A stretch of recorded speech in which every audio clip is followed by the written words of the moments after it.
This is Andrew Lovley. He's a senior majoring in psychology at the University of Southern Maine. He's also the founder and current leader of the Southern Maine Association of Secular Humanists. His immediate future plans include participating in AmeriCorps for a year and then attending graduate school to study intergroup relations and conflict resolution. When he's not at school or work, he enjoys discussing big ideas with others and going out on outdoor adventures with no destination, which would terrify me, I have to say. It's a lot of fun. He's going to be talking about his secular humanist invocation. So let's welcome him.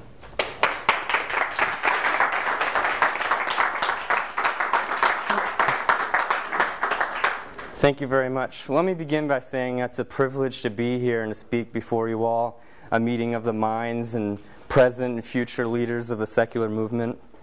Thank you very much for having me. So here's a poll. Who here has ever heard of an invocation before? Okay, that's more than I expected, actually.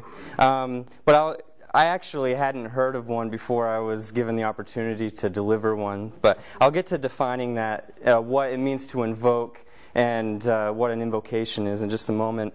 But as a preview of what I'm going to be saying, I'm going to recount my experience giving a secular humanist invocation for the inaugural ceremony of South Portland, Maine's mayor.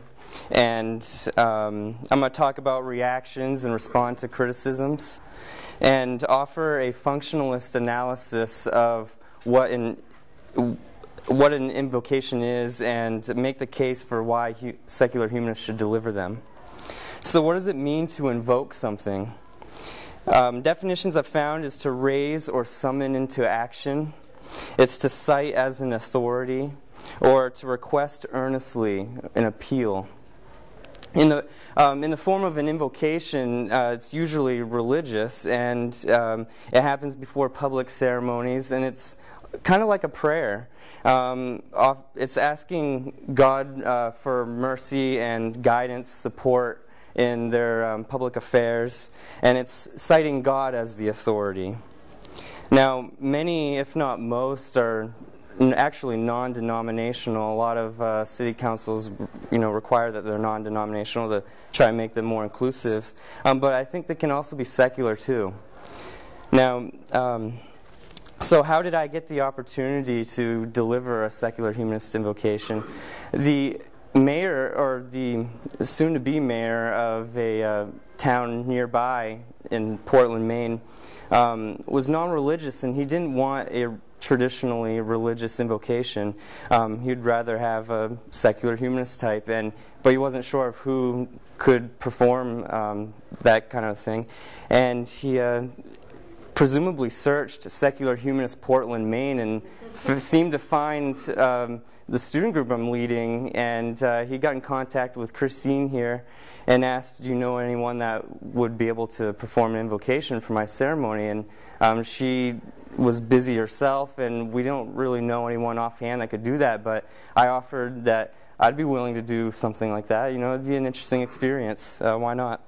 And so I talked with him a little bit and asked him, how should I structure this kind of thing? And he said that he wanted it to be respectful. This wasn't to protest against religion and stuff like that. It was to be inspiring is what he wanted.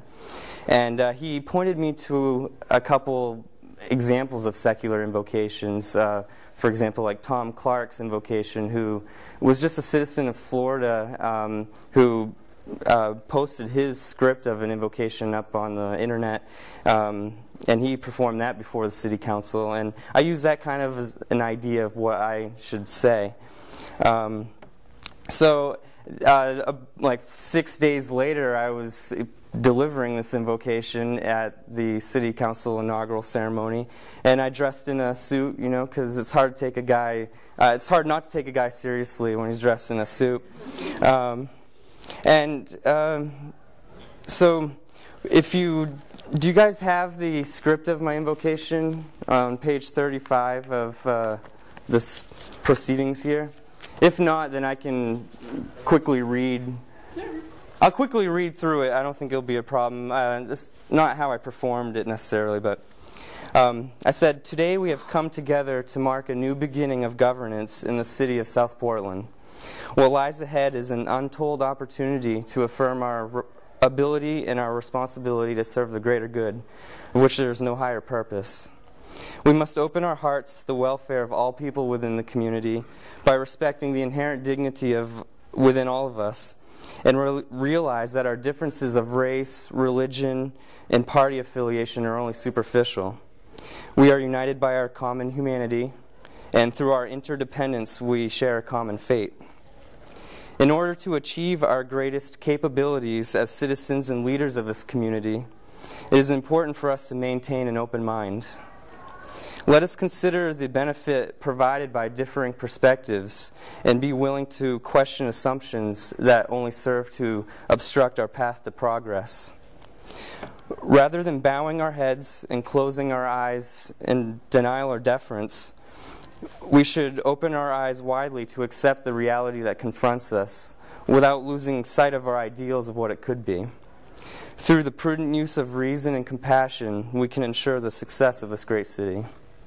Lastly, we must remember that in the face of adversity, we need not look above for answers, but instead recognize the proven potential within ourselves and in each other to overcome any challenges that may arise.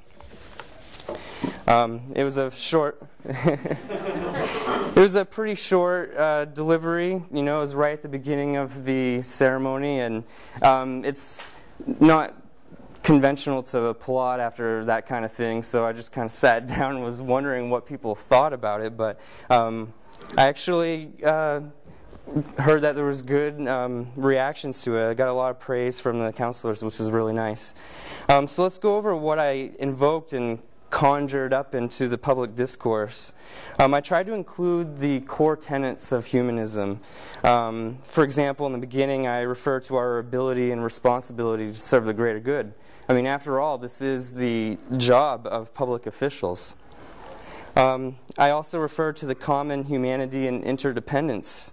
I tried to advocate humility and open mind, the spirit of intellectual inquiry, and peaceful dialogue. I also promoted realism and idealism or aspirations and how important they are to serving the public. And I tried to give a sense of self-efficacy and refer to the collective human potential that we all possess. Now, you may have noticed that there were a couple jabs at religious practices there. And you know, maybe they were, and what I'm referring to is rather than bowing our heads and closing our eyes in denial or deference, or we need not look above for answers. You know, in retrospect, I think that they might have been unnecessary and maybe inappropriate, but it was my way of illustrating that there are more effective ways of doing the people's business than soliciting and relying on a deity's guidance. And relying on the hope that it arrives. But maybe this message could still be implied without risking offending theists and lessening the goal of being inclusive. Now, what I get for reactions, given its unconventionality, it made it into the local newspaper. The headline read, "Heathens spew blasphemy at SOPO inaugural." No. It was actually inauguration of coward begins with lovely invocation. No, the mayor's name was Tom Coward. No, I'm just kidding. It was actually SOPO's inaugural invocation goes secular. Although I wouldn't argue with the invocation being lovely. And it was a pretty good story. It was a neutral portrayal, and I was really pleased with that. It included a lot of my input, you know, and in context, which was appreciated. It also gained the recognition of the Secular Student Alliance, who reprinted it on their webpage in full, including the text of my invocation. And it attracted the attention of the Friendly Atheist, Hemant Mehta, who also commented on it and linked it on his blog. I saw it commented on various blogs and forums across the country within a couple weeks, actually. It was pretty neat to see it spread around like that. And like I said, several council members expressed praise, support and praise for the invocation. But as anticipated, there were some negative reactions. A friend of mine told me that he was listening to conservative talk radio on the way to school the next day, and he heard him railing against me and my godless invocations and mocking my humanist group celebrating human light. I kind of wish I was there to listen to it. That would have been interesting. But a reverend who attended the city council the ceremony, he actually used to give the invocations in the recent years. And he said that he agreed with the political philosophy of what I had said, but he disagreed that it was an invocation. And what he said was, invoking means calling on other, something besides myself. Counselors do their best, but sometimes our best is not enough. Let's call on something greater than ourselves. Now, that quote was on the Friendly Atheist blog, and several people commented on that part of it. And some reactions were, I'd wager that sitting on our butts and praying hasn't done much to remedy the situation. And another person said, it's a poor argument from a lack of imagination. And my response is, how is it appropriate to invoke fatalism when an invocation is meant to be inspiring? I set out to invoke confidence in the human potential because I believe that's where all our success comes from. But a reaction I did not anticipate was from a fellow secular student who commented on the link to this invocation article on the Secular Student Facebook page, and he goes, dislike, definitely dislike. Lovley should be removed from his position over this. It's like, whew.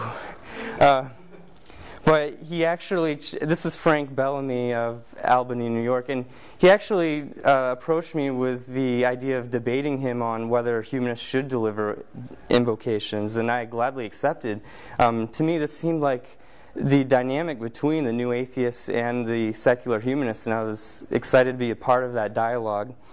And what he argued was that we should abolish invocations. You know, they're inherently divisive, and yes? 5 minutes. Oh, okay. 5 minutes left? 5 minutes left. Okay. All right, I'll try to go quickly. He said they have no positive benefit, and that my invocation in particular was abstract, devoid of meaning, and counterproductive.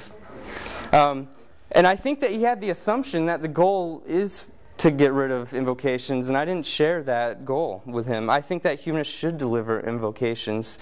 Can humanists offer a viable alternative to what is traditionally a religious practice? I say yes, they can. I think that not only can humanists deliver invocations, I believe they should whenever they have the opportunity.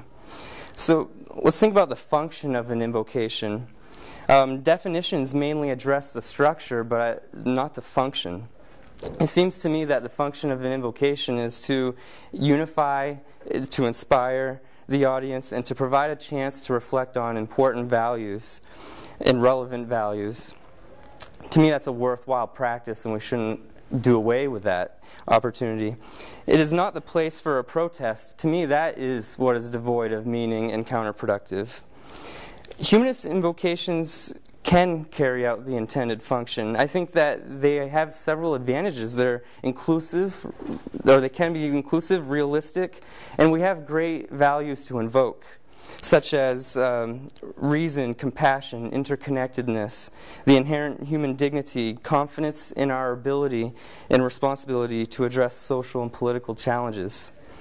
Remember that the reverend who expressed criticism of my invocation was in agreement with the values I espoused. He mainly disagreed with my omission of God and my belief that the counselors were capable of effectively doing their jobs, apparently.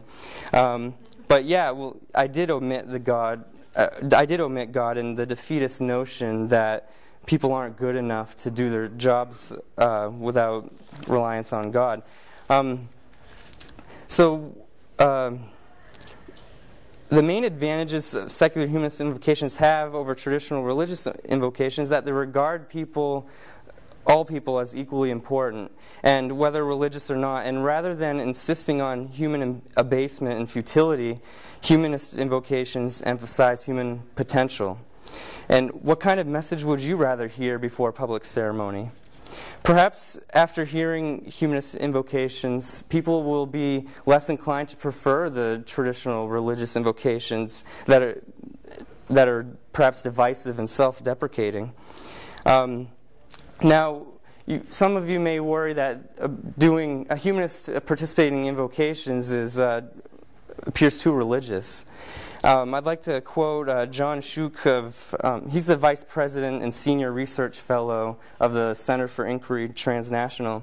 He says that humanism has to stop worrying whether it looks religious or churchly, since it must be supportive and principled.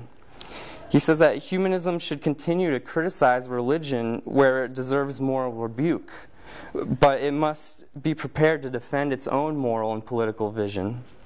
Humanism cannot afford the risk of appearing angry, prejudiced, intolerant, and divisive, and more interested in tearing down than building up.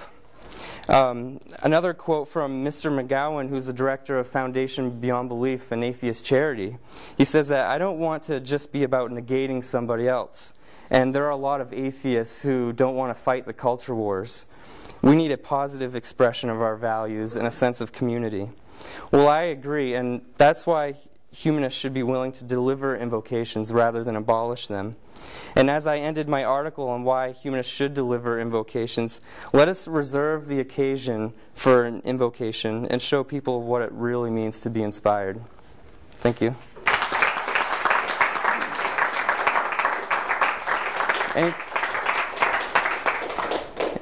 Yes? You know, I congratulate you on doing it. I think there are some things perhaps you don't know. Your affect is both intelligent, pleasant, engaging.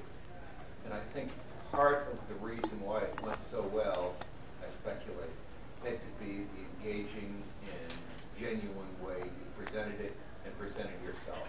I think that's terrific. Thank you very much. I think that something you missed was the extraordinary fact that an elected public official, the chief executive officer, I take it, of the city of South Portland, requested. That is not exactly earth-shaking, I guess, after we saw Pete Stark's video yesterday, but it is pretty impressive. There was a city councilor in Asheville, North Carolina, who got all sorts of headlines because he admitted he was a non-theist. And here's a mayor of a city of some size and has a mall. That requested this. I think that's terrific, and I'm not sure we should do some sort of messaging around that. And lastly, I have a bit of advice. I think you are not bowing the head and putting those things in, which you said in retrospect you wondered about, is a terrific thing to do. I don't think you should be uncomfortable about it or ashamed about it at all. I think if you feel that way, you might want to add an introductory phrase that's the phrase that the religionists use when they give an invocation. Just saying the words, I believe, before you say, don't bow your head to supernatural power or whatever. And you can actually go further with that statement of belief system if you put an I believe in front of it. And that might make you feel more comfortable. But I got to tell you, it was good for you. Thank you very much. Yes? We're responding to the question of whether it's appropriate for humanists to give invocations. What do you think of the idea that ritual is something that's just important to humans, it's important to human psychology, and that if we're going to try to offer an alternative to religious ritual, if we're trying to, that as humanists and atheists, we're trying to offer an alternative to religion, we can't just tear down religion, we have to be willing to offer secular ritual, and that this, would you see this as part of that? Yeah, I honestly think there's a reason why religion is so popular around the world with so many people, because it serves important functions and meets certain needs. And there's a lot of negative things associated with it too, but there are many positive things that I think it's important for us to recognize. And the value of ritual is, and we all have rituals whether we like to look at them like that or not, and I think they serve important functions that we may disagree about the mythological language kind of stuff that's usually associated with these types of rituals, but we can just have secular language that maybe could still carry out the same function and be worthwhile, yeah. Maybe you said this and I forgot. Did the mayor's office vet your language before you gave your... Just the mayor. Just the mayor. Yep. And he gave me quite a bit of freedom. And he wanted, he looked at it that night. He said, "Oh, this is what you got. That's great." So, as far as you said that you were a little bit uncomfortable because you felt like you took a little bit of a shot at prayer and things like that. And I kind of wanted to bring a frame of reference, maybe that'll help you make the decision. If you were, you are a secularist, and someone in the religious group had said something denigrating about secularists broadly, about our attitude, if you would have felt offended, then I would say probably in an invocation that's supposed to address not just secularists, but people from a broad community, maybe you're right about purging those. Mm-hmm. But in a commencement address for a secular group, then absolutely those things are totally appropriate. And I don't think you had any kind of ill will in mind when you put them in. I think it was you talking about a certain aspect of religion you didn't like, not the whole structure of religion as a whole. Right. I didn't necessarily talk about the existence or non-existence of God and stuff like that. Burying your head in the sand and praying isn't going to get you anything, which is just intuitively and obviously true. Yeah, and some Christians may have the belief that God helps those who help themselves. So, what I said could be along the same lines. I think also responding to that, that you might also draw a distinction between, are you speaking for yourself, or do you feel that you're speaking for the city? It's like, Woody was saying, it's like you can preface it with, well, I believe. I'll speak a lot more strongly if I'm just speaking for myself, but if I'm speaking on behalf of a group or an organization, or in this case a city, then I'll try to speak more inclusively, and that there's a difference. And so what I would ask you, when you're giving an invocation, who are you speaking for? Do you think that you're just there expressing your own opinions, or are you trying to speak on behalf of the entire group? Well, I was actually, my back was to the audience mostly, and the crowd, attendees, and then the city council was in front of me, so I was really speaking to the city council, and that's who I was meant to inspire. And who are you speaking for, not just who you're speaking to? Who are you representing? All of us, I would say. Everyone there. The people. I was one of the people.